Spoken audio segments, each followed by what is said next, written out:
Selamat mendengarkan. Kalian berdua, jangan sentuh apapun di kamar ini, paham? Pada dasarnya, larangan ada memang untuk dilanggar. Memang tidak ada yang dirusak, tidak juga ada yang dia curi. Namun Gelora Lengkara dan Amira tidak dapat menahan diri kala melihat rangkaian alat make up. Dan juga abaya Zalina yang menurut mereka cukup unik. Datang tadi undang, pulang dengan tas yang kini semakin kencang. Rasanya Zian sudah cukup membuatnya malu tadi pagi. Tapi ternyata itu hanya sebagian dari penderitaan Sean. Mungkin bagi Zalina hal itu justru pertanda baik bahwa kedua adik iparnya bisa sedekat itu. Tapi tidak untuk Sean. So cantik. Hanya itu yang Sean utarakan setiap kali melihat mereka berdua. Berawal dari celak yang ada di meja rias sang kakak ipar, Amira dan Lengkara sontak menghias matanya agar tajam seperti Zalina serta Umi Rosita. Lebih menyebalkannya lagi, Zalina sendiri yang turut andil dalam menghias mata kedua adiknya. Hingga Sean benar-benar tidak habis pikir. Sean pikir setelah Zalina selesai diperiksa, yang ternyata memang benar flu biasa, semua akan usai. Namun faktanya justru berbeda dan dia yang terpaksa mengalah dan keluar dari kamar itu. Kak Zal, makasih ya, aku dikasihnya banyak banget. Iya, insya Allah kepake banget nih kak, buat kondangan bareng Mas Yuda. Sudah hampir meninggalkan kediaman Kiai Hussein, tapi kedua adiknya seakan berat melangkahkan kaki untuk pergi segera. Yang lain sudah bersiap di mobil. Hanya dua orang ini pamit sampai 2 kali pada Zalina. Iya, sama-sama. Kalau ada waktu boleh datang ke sini lagi. Bencana besar. Sean menggeleng pelan sebagai penolakan halus. Berusaha sembunyi-sembunyi agar tidak terlalu kentara oleh mertuanya. Tapi memang kedua adiknya ini tidak lebih dari pengganggu. Mimpi apa kita punya kakak ipar berarti bidadari ya, Ra? Semoga Kak Zelina tidak cepat sadar ya. Benar Lengkara, kasihan kalau sadarnya cepat. Kak Sean kan baru bisa Al-Fatihah. Apa tadi katanya? Sadar. Dasar adik kurang ajar. Dikasih hati minta jantung. Jika tahu begini, lebih baik dia rusak saja si Boni. Sean tengah mengutuk Amira yang tengah menyindirnya secara terang-terangan.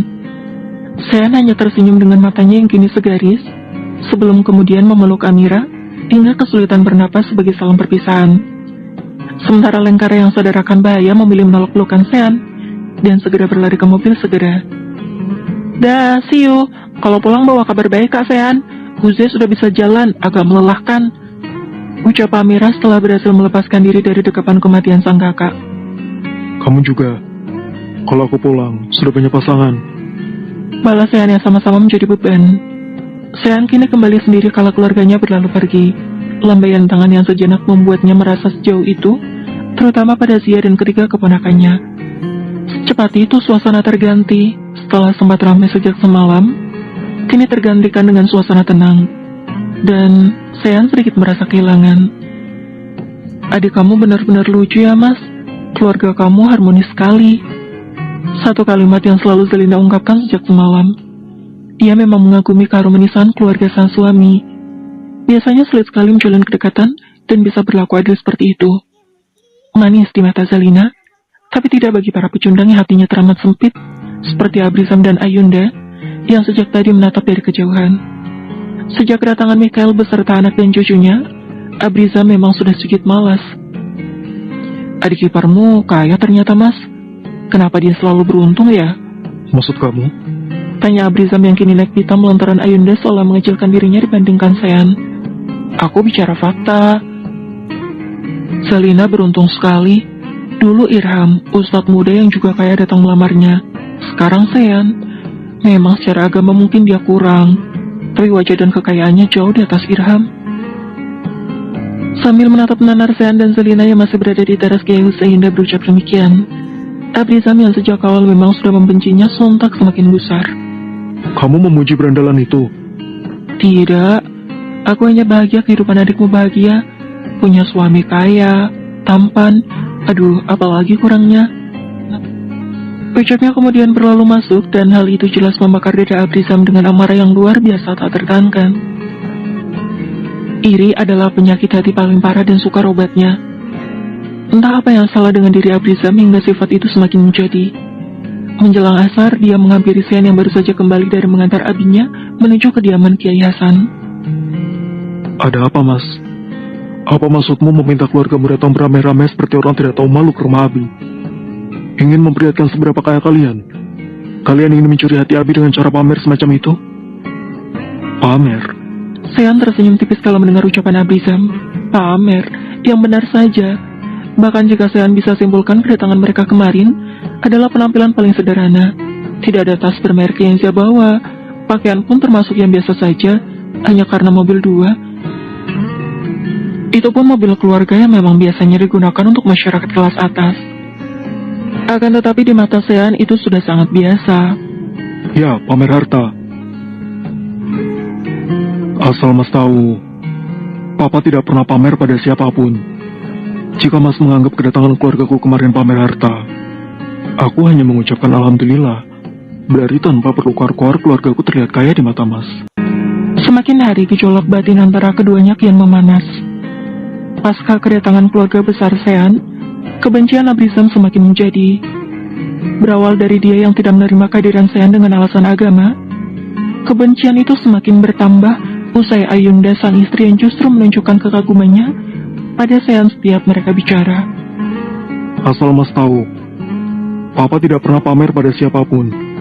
Jika Mas menganggap kedatangan keluargaku kemarin pamer harta, aku hanya mengucapkan alhamdulillah. Berarti tanpa perlu keluar-keluar keluargaku terlihat kaya di matamu, Mas. Ucapan Sean kalau mereka berseteru kala itu masih begitu membekas dalam diri Abrizam, meski sudah cukup lama berlalu. Tidak peduli sekalipun Selina bahagia dengan pernikahannya, Abrizam sama sekali belum menerima kehadiran Sean. Atas saran Kiai Hussein, dia memberikan kebebasan keduanya untuk hidup mandiri. Agar kebencian Abrizam tidak berlarut-larut lagi. Selain itu, Kiai Hussein juga tidak tega lantaran hinaan pada Selina masih kerap sampai ke telinganya jika terus berada di lingkungan itu. 3 bulan sudah cukup untuk membiasakan Sean dalam bimbingannya. Kiai Hussein sangat yakin jika Sean mampu membimbing Selina. Seperti rencana awal, keputusan akhir Sean yang menentukan. Sejak awal, memang tidak ada cita-cita Sean untuk menetap selamanya di rumah mertua setelah menikah. Walaupun sebenarnya dia betah, tetap saja keinginan untuk tinggal berdua saja lebih besar. Bandung tetap menjadi pilihan Sean. Dia mencintai kota ini. Jakarta terlalu pahit sebagai tempat kembali. Bukan berarti dia tidak mencintai keluarga. Akan tetapi Sean merasa akan lebih baik lembaran baru akan dia mulai di sini. Saran Sean kala itu pada akhirnya dia ikuti. Namun bukan berarti dia mendirikan bengkel itu untuk membungkam mulut Abrizam, melainkan menafkahi sang istri secara jelas. Karena tidak ada yang berpikir dirinya bangga judi. Selain itu, Abrizam ciptakan lapangan pekerjaan yang tidak sebanyak dia. Kita terima karyawan sudah sangat besar untuk bengkel yang baru mulai merintis. Yang begitu terbatas menurut Sean untuk menjadi seorang pemimpin. Tapi untuk kali ini berbeda. Sean serius sekali menjalaninya. Sengaja dia memilih lokasi strategis dan tidak begitu jauh dari rumahnya. Semua benar-benar Sean tata demi kenyamanan. Meski dirinya termasuk bos, tetap saja Sean terjun sendiri mendampingi para karyawan.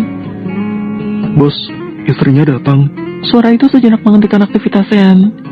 Keringat yang kini bercampur noda mengucur di tubuhnya, menunjukkan betapa sakit usaha Sean menghidupi sang istri. Selina. Kemang Sean bingung kenapa istrinya datang tiba-tiba. Padahal pria itu sudah berjanji pulang ketika makan siang. Mana? Tanya Sean mengedarkan pandangan. Sama sekali dia belum melihat tanda-tanda istrinya berada di sini. Itu, di seberang sana. Astaga, kenapa dia tiba-tiba sudah di sana? Sayang, jangan kemana-mana! Teriak Sean yang seketika membuat telinga Abah sakit. Pria itu berlalu dan melemparkan handuk pengelap keringat yang bahkan terasa lembab itu. Sean berlari menghampiri sang istri yang masih dilengukan di atas sepeda motornya. Selina menyipitkan mata lantaran teriknya matahari. Penampilan Sean yang seperti ini baru dia saksikan 2 minggu belakangan. Meski jujur terlihat kotor, tapi di mata Selina sang suami terlihat lebih tampan, dengan otot yang semakin terpampang nyata dalam balutan baju tanpa lengan itu. Kenapa sendirian? Kenapa tidak minta antar Pawan saja, nah? Pawan antar Abi pulang. Abi ke rumah, cari aku. Tanya Sean khawatir jika Kiai Hussein hanya ingin memastikan apa dia pulang ke rumah atau tidak sewaktu sholat duhur. Bukan, tapi anterin ayam goreng bawang putih buatan Umi. Ini, Aku bawa buat Mas makan siang. Ucapnya dengan mata berbinar dan berharap sekali Sean akan menyukai kehadirannya. Tapi seharusnya cukup tunggu aku pulang, sayang. Tidak perlu datang ke sini. Ih, Mas gimana sih? Aku kan sekalian latihan bawa motor ke jalan raya, masa tidak boleh? Sean hanya menghela napas perlahan. Sekeras-kerasnya hati Amira, Sean masih bisa melarang. Namun untuk Zalina dia tidak bisa. Mata istrinya terlalu menggemaskan, dan selalu berakhir dengan Sean yang ingin mengalah padanya. Mereka semakin terlihat manis, semua dugaan buruk tentang Zalina yang hamil di luar nikah terbantahkan hingga saat ini. Tanpa Zalina sadari jika masih ada hati yang selalu berharap bisa mengulang waktu dan menyesali keputusannya dahulu. Kamu semakin jauh, nak. Apa mungkin di hati kamu tidak ada Mas lagi? Perih, hati Irham hancur melebihi malam itu. Malam di mana dia harus tertampar kala mendengar kabar calon istrinya ditangkap bersama pria asing yang kini menggantikan posisinya sebagai pendamping Zalina.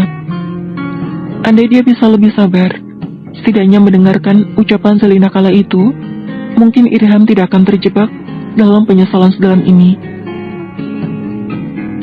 Mas, dengarkan aku sekali saja. Aku datang untuk menemui kamu. Kamu sendiri yang minta aku datang. Kenapa Mas bingung sendiri? Berhenti membual, Zalina. Menurut kamu, apa mungkin Mas memintamu keluar malam sementara pernikahan kita tinggal menghitung hari? Sudahlah Irham, dari sini saja kita bisa paham. Dia bukan wanita baik-baik. Berani sekali melemparkan kesalahan demi menutupi tingkahnya. Semua masih terbayang jelas di benak Irham.